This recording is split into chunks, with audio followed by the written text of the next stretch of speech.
ব্যাপার ভিডিও করতেছি। সবাই হাজার নামাজ পড়বেন, হাজার নামাজ পড়া ভালো, শরীর স্বাস্থ্য ভালো থাকে। শরীরের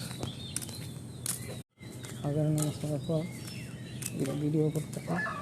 আপনারা উঠেন, সবাই ঘুম থেকে উঠবেন, নামাজ পড়েন, নামাজের শেষে রায় কর্ম করবেন, কর্ম করার পেলে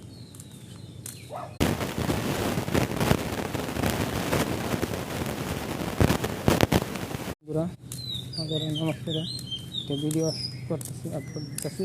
আপনারা হাজারে নামাজ পড়বেন, সবাই নামাজ পড়া শরীর স্বাস্থ্য ভালো থাকে, মন মেজাজও ভালো থাকে, অভাব অনটন কম থাকে।